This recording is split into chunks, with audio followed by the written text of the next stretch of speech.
Allah subhanahu wa ta'ala has divided the humanity into two groups. All of human beings, if you divide them, we are into two groups. People of sa'ada and people of shaqawa. There are people of happiness and the people of misery and unhappiness. In this dunya, you can't tell who's who because it's a mixed abode. But in the hereafter, Amtazul yawma ayyuhal mujrimun. The Quran says in Yasin, O criminals, O people of misery, O people of unhappiness, separate yourself from everyone else. So that two group splits. One is the people of paradise and the other are the people of the hellfire. A while ago here, we talked about the 5 categories, the 5 signs of the people of Sa'ada, people of happiness. And today I want to talk about the 5 signs of the people of misery. Because we have a tradition, التخلي قبل التحلي والتجلي, that you have to empty out before you actually take something in and beautify it. So if you have old furniture in the house, you have to get the old furniture out before you can bring the new furniture in. And this is a beautiful tradition, and this is the reason why our ulama talk about these beautiful reminders, not as a downer, not as something to make us depressed, but something to make us look forward to the changes in our hearts, in our bodies, in our minds, in our lives. Shaqiq al-Balkhi, who died in year 810, one of the first great Gnostics, he said, there are 5 signs that if you find it in yourself, you have to change them because these are signs of the people of shaqawa, of the people of misery. Number 1, he said, those people, they have hard hearts. Their hearts are hard. Even in this culture, they say that this person is a hard-hearted person. And the heart of the human being is the center. This is the center of the human existence. So if the heart is good, the hadith says, if the heart of the human being is good, all of the limbs are good. But if the heart is rotten and bad and evil, all of the limbs would be evil. This is in our tradition of our Prophet sallallahu alaihi wasallam. And the heart is, there's a battle for the heart. Obviously, the shaitan wants to get into the human heart. But Allah subhanahu wa ta'ala reminds us that يَوْمَ لَا يَنْفَعُ مَالٌ وَلَا بَنُونَ إِلَّا مَنْ عَطَى اللَّهَ بِقَلْبٍ سَلِيمٍ. On that day of resurrection, when nothing will benefit you, your wealth and your children. And these are the 2 things that the Arabs used to take pride in, their wealth and their children. He said nothing will benefit you, including your wealth and your children, except the one who stands in front of his Lord with a sound heart, with a soft heart, with a gentle heart, with a beautiful heart, with a pure heart. Because Allah scans the heart on that day. Allah scans the heart on that day. So the first sign of people of shaqawa is that they have hearts that are hard. And remember that our Prophet sallallahu alaihi wasallam reminded us, إِنَّ اللَّهَ لَا يَنْظُرُ إِلَىٰ أَجْسَامِكُمْ وَلَا إِلَىٰ صُوَرِكُمْ وَلَكِنْ يَنْظُرُ إِلَىٰ قُلُوبِكُمْ. Allah subhanahu wa ta'ala does not look at your bodies, your form, your faces. No. Allah looks into your heart. It doesn't matter how tall, how short you are, how beautiful, handsome you are or not. But rather, He looks into the heart of the human being. And that's why a sound heart is the first sign of the people of happiness. And a bad heart, a hard heart, is the first sign of the people of hell or shaqawa. There was a companion amongst the Sahaba of the Prophet sallallahu alaihi wasallam. The Prophet was sitting in a masjid and he said, this man that's walking into the mosque, he's amongst the people of paradise. So everybody wanted to know, who is this man? This is an ordinary companion. So Abdullah ibn Amr ibn al-As said, I want to find out. So he went to the man and he said, can I stay with you? He made an excuse. He said, sure. He stayed with him for 3 days. This is one of the wisdoms of Sayyidina Ali ibn Abi Talib, who said, they asked him, how do we know a man? How do we know a person? He said, if he opens his mouth, I know him instantly. But if he's silent, give me 3 days.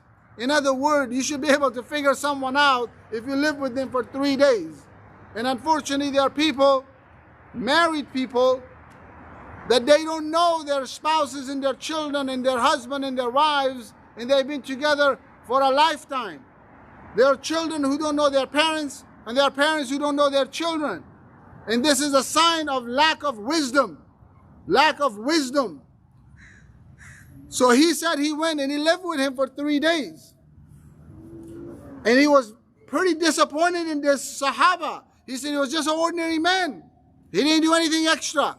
He prayed the 5 daily prayer. He slept in the night. And he got up a portion of the night and did tahajjud. All of the Sahaba used to do that. That was an ordinary life. He said he didn't fast every day. He didn't do anything extra. He was just an ordinary average Muslim. So finally on the 3rd day, after the 3rd day, he went to him and he said, the reason why I'm here is because of this is what the Prophet ﷺ said about you, that you are amongst the people of paradise. What is your secret? Because I didn't see anything. He said, I don't know. I really don't know. But I have one habit. Every night when I go to sleep, before I fall asleep, I forgive everyone who has done wrong to me in that day. I remove every ill feeling towards anyone before I fall asleep. That's the only habit I have. And that is the habit of people of paradise, because you don't want to keep anything in the heart to make your heart hard. The next one, he said, the signs of the people of Shaqawa is that they have dry eyes. Eyes that don't cry. And one of the reasons why eyes don't cry is because the heart is dead. Because the nature of the heart is it's like in a spring. And the eyes are the fountain that the tears gushes through. But if you have a dead heart, people don't cry if they have a dead heart. Tears, there are 2 tears that are priceless.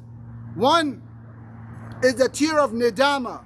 The tear that when you sin and disobey Allah subhanahu wa ta'ala, and then you fall into sajda and you cry. And you said, Ya Allah, forgive me for this act of disobedience. That is a priceless tear. And the other is when you get up in the middle of the night when everyone is asleep and you have a moment of intimacy, what they call munajat with your Allah, with your Creator, with your Lord. And you're talking to Him and you're shedding tears. Those are the tears that are priceless. Those are the tears that are priceless. One of the Persian poets said, بیافشان قطره اشکی که من هستم خریدارش بیاور قطره اخلاص و دریا کردنش با من. He said, Allah is telling His servant, why don't you shed a drop of tear and I'll buy it from you. Just shed a drop of tear and I will buy it from you. I swear to you, O my servant, that if that drop of tear is sincere, I will turn it into an ocean without shores. This is the generosity of Allah. This is the generosity of Allah. If people knew the value of tears in the midnight hours, قطره اشک سحر را به ثریا مفروش, one of the great Persian poets said, he said, the biggest mistake you will make if somebody comes and offer you the heavens and the earth for a drop of tears that you shed in the midnight hours, he said, you're a loser, because that drop of tear is more expensive than the heavens and the earth with Allah. But it comes from a living heart. It doesn't come from a dead heart. The third one, he said, the sign of people of Shaqawa is that they have an attachment, excessive attachment to the dunya. The dunya is good if you use it for good. The dunya is good if you use it for good. The dunya is good if it's in your hand. The dunya becomes rotten, becomes evil when it enters your heart. Because the heart is a place that the light of God is there. The place that the light of God resides is in the heart of a human being. So you don't want to put the dunya in there. You don't want the things of this world in the heart. There's nothing wrong with being rich. Sayyidina Uthman was the richest man. He was one of the richest men of his time. Abu Bakr was rich. We have so many Sahabas, and if it wasn't for them, who armed every time that they went to a battle and they needed money to arm the army, who did it? Uthman. So many times he armed the entire army because he had wealth, he could do it. So there's nothing wrong with it. But if it gets into your heart, it's a problem, because the nature of this dunya is that it drowns you in the ocean of your own regret. And that's the evil of this dunya, that you are using the money, the wealth, all of the stuff that Allah has given you for other than Allah subhanahu wa ta'ala, for other than good. That doesn't mean you don't have nice clothes. Don't misunderstand me, brothers and sisters. That doesn't mean you don't have a nice car. When Allah has given you and blessed you, you should show some of the blessings of Allah subhanahu wa ta'ala in your life. There's nothing wrong with that, but extravagance is evil. And this is not just in our culture. Aristotle identified this, that anything that goes to the extreme is evil. Akhlaq and ethics is that which is in the middle, which is balance.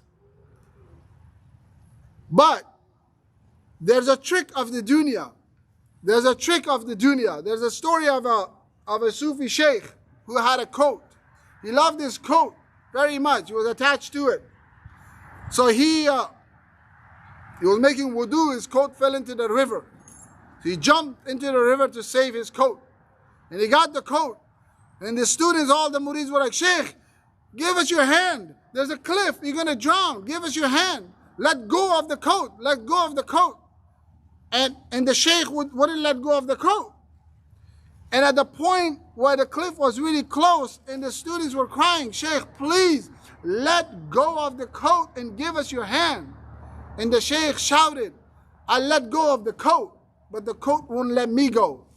And that's the nature of the dunya. If you hold on to it too tight, even when you want to let it go, it won't let you go. You have to be careful with the tricks of this dunya. The next one that he said is people who have long amal, these hopes of as though we are here for 1,000 years. Life is short, brothers and sisters, and it comes abruptly. The end of it comes abruptly. The Prophet ﷺ, one of the unique thing about him, when he was teaching, sometimes he would use what we would call instruments in order for people to learn and to understand concepts. So one day he was walking with the Sahaba and he sat him down in the desert and he drew a line, a straight line in the sand.